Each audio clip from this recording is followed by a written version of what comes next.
Assistir um jogo com narração do Galvão Bueno sempre é uma experiência diferenciada. Porque o Galvão faz muito mais que narrar um jogo, ele é um grande contador de histórias.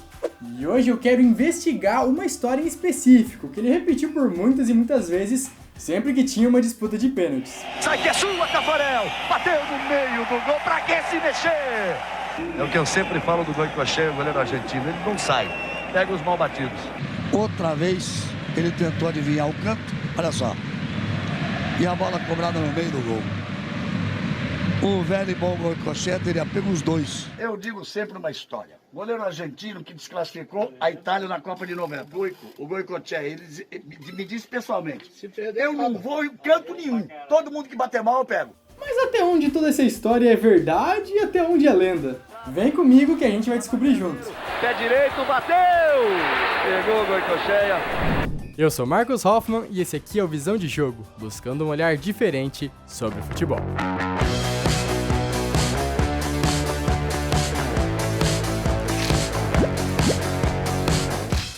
Bem, amigos do Visão de Jogo, estamos aqui para falar sobre Goicoechea, o goleiro, e não o creme para varices.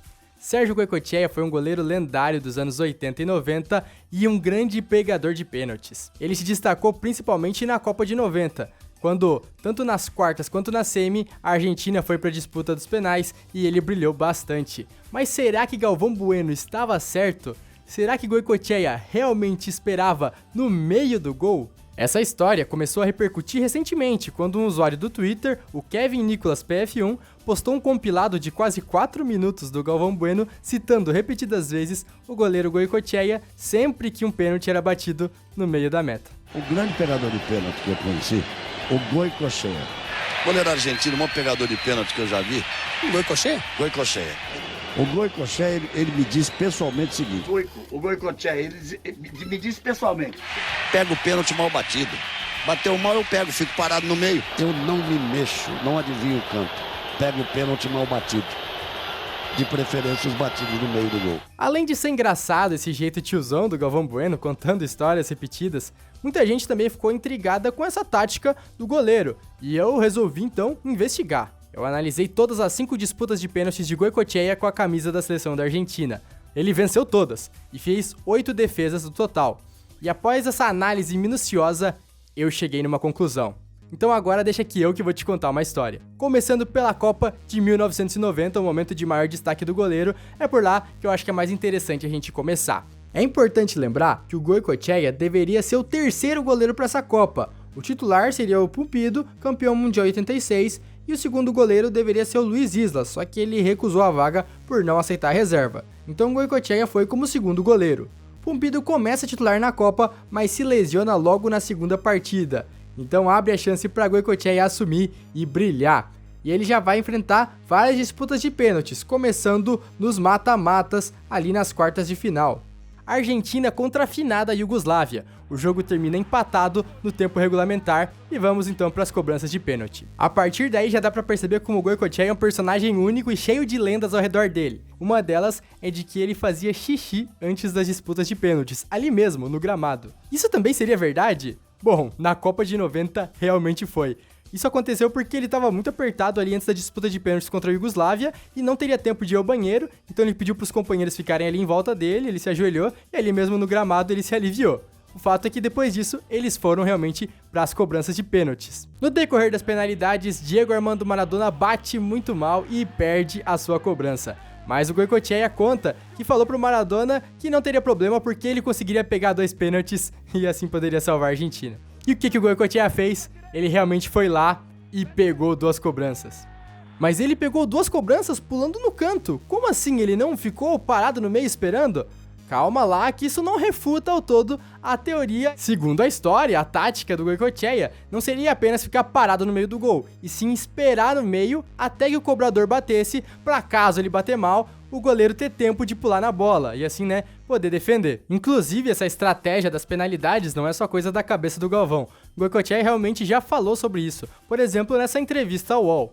Eu nunca escolhia o canto, decidia na hora ao ver como o chutador bateria. mas eu também procurava informações sobre o batedor, se ele era destro, canhoto ou onde ele costumava chutar. E também disse que sempre teve um pouco de sorte para defender as cobranças. Então também fica claro que as defesas do Goicoechea não tinham só a ver com a tática de esperar o batedor, também havia todo um estudo dele sobre as cobranças, então é uma coisa que não vai ser sempre exata aí pra gente analisar em todas as cobranças. Então vamos avançar junto com a Argentina para continuar nossa investigação. Semifinal da Copa de 90 contra a Itália. Novamente o jogo vai para as penalidades máximas, e o Goicoechea tem uma ideia. Como nas quartas de final ele fez xixi antes das cobranças e acabou pegando 2 pênaltis e classificando a Argentina, ele resolveu manter isso, dessa vez não por necessidade, mas sim como uma superstição. E cara, eu não sei explicar, mas parece que isso deu certo. Reza a lenda que novamente ele urinou dentro de campo e depois ele realmente pegou 2 cobranças, assim como nas quartas. Defendeu 2 bolas e de novo, pulando no canto. Será que nessas cobranças ele tentou adivinhar e deu sorte ou realmente esperou ali a definição do batedor? Antes de você fazer qualquer análise sobre esses lances, vamos avançar mais um pouco para a final, porque ali a gente tem uma grande revelação sobre essa história. A Argentina e a Alemanha, decisão da Copa de 90, dessa vez sem disputa de pênaltis. Só que no tempo normal, teve pênalti sim para a Alemanha. Breme na bola e Goicoechea no centro do gol. Dessa vez, como o penal foi durante o jogo, não teve tempo pro Goicoechea ir lá e fazer xixi. Goicoechea acerta o canto direito, mas não consegue pegar a bola. A grande questão é que ele já revelou a sua estratégia para tentar defender essa cobrança. El Breme no lo atajé porque pensé que lo pateaba arriba. ¿Ah, sí? Sí. O sea, a ese lado pero arriba. O sea, tuviste que bajar. No, arranqué para arriba y cuando tuve que bajar ya era tarde. Era tarde. Então o goleiro achou que o Breme ia bater no canto direito superior. Ele simplesmente pulou pra lá porque ele tentou adivinhar o canto. E assim, quando a bola foi mais embaixo, ele não conseguiu defender. Então quer dizer que o Galvão Bueno mentiu pra gente? Ou foi o Goicoechea que mentiu pro Galvão Bueno? Meu Deus, minha vida toda é uma mentira. Não, calma que tem mais um ponto muito interessante pra gente avaliar em toda essa história. Nos pênaltis que o Goicoechea não defendeu na Copa de 90, em várias ocasiões ele errou o canto, o que evidencia que ele tentou adivinhar nessas situações. Ainda assim, teve momentos que ele acertou o canto e não pegou a bola, enfim, fica aberta aí as hipóteses, né? Se ele realmente teve a questão do estudo dos jogadores que ele falou que faz, ou foi ali um instinto do momento, talvez ele usasse essa tática só de vez em quando, essa tática de esperar a definição do batedor. É possível, pode ser que ele usava ocasionalmente, mas tem uma questão que ainda a gente precisa descobrir, que é se ele já levou algum gol no meio do gol em um pênalti. Afinal, o Galvão sempre lembrava a história do Goicoechea quando uma batida ia no meio e o goleiro pulava pro canto e deixava a bola entrar.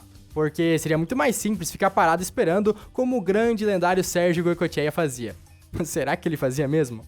Copa América de 1993, o último título da Argentina antes da Copa América de 2021 aqui no Brasil. Nessa competição, novamente 2 disputas de pênaltis nas quartas e na semifinal, e nas quartas justo contra o Brasil. Falando em Copa América, eu quero fazer uma breve pausa para te recomendar o melhor podcast sobre Copa América, futebol, história e geopolítica. Eu tô falando do Mundo em Jogo, podcast feito por mim e pelo meu amigo Gabriel Quezada. Nele, a gente tá contando a história de rivalidades e relações entre as seleções da nossa Copa América que vão muito além do futebol. Questões históricas e geopolíticas que se misturam com tudo que acontece no mundo da bola. O podcast tá realmente muito interessante e vale a pena conferir. Eu vou deixar o link aqui na descrição, então não perde tempo e vai lá ouvir depois que terminar esse vídeo. Voltando ao assunto Goicoechea, na Copa América de 93, Brasil e Argentina se enfrentaram nas quartas de final e brilhou a estrela do arqueiro argentino, com direito à narração de Galvão Bueno. Pé direito, bateu! Pegou o Goicoechea. A Argentina avança para as semifinais para enfrentar a Colômbia e novamente tem decisão por pênaltis, com, é claro, o Goicoechea defendendo e salvando os hermanos. Na final contra o México, se repete o roteiro da Copa de 90, onde tem um pênalti no tempo normal. Mas dessa vez, a Argentina sai campeã, vencendo por 2-1, mesmo que o Goicoechea não tenha defendido o pênalti.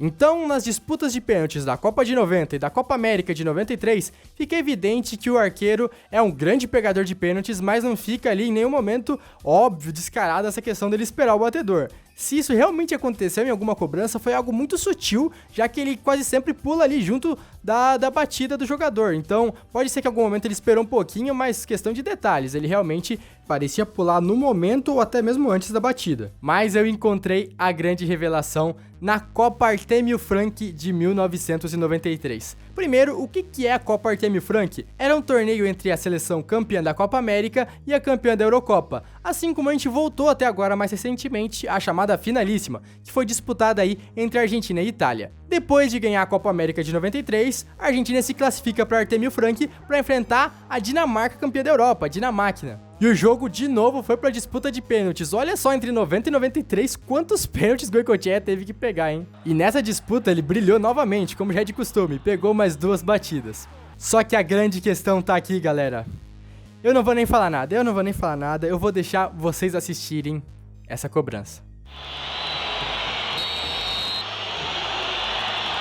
Erstrup, Dinamarca está 1-0.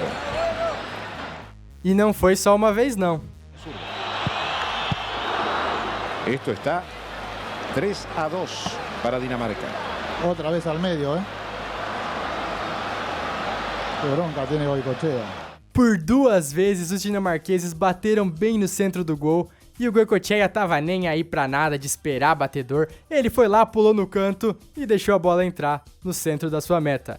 Como é que era aquela história mesmo, Galvão? E a bola cobrada no meio do gol. O velho e bom Goicoechea teria pego os 2. Pois é, minha gente, a conclusão que eu chego com tudo isso é que tudo não passa de uma grande lenda. E ainda bem que existem tantas lendas e tanto folclore no futebol. É interessante sempre essas histórias curiosas que criam toda uma aura em cima dos grandes momentos do nosso esporte. Eu até acredito que o Goicoechea possa ter sido sincero quando falou, já que em alguns pênaltis específicos ele pode ter esperado a definição do batedor.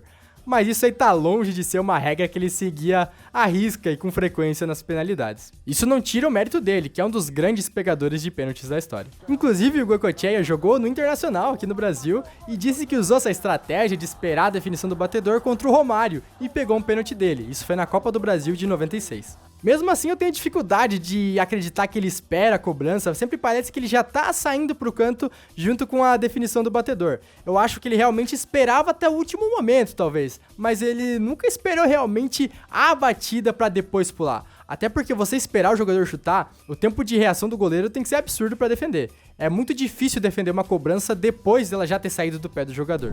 O vídeo vai terminando por aqui, eu vou ficar aqui no meio do gol esperando você ir lá, se inscrever no canal, deixar o like e compartilhar esse vídeo pra mais gente que possa gostar dele também, tá certo? Continua acompanhando o Visão de Jogo, que aqui tem cada vez mais histórias curiosas do mundo da bola e informação de muita qualidade pra você, tá certo? Tamo junto, até a próxima, um abraço!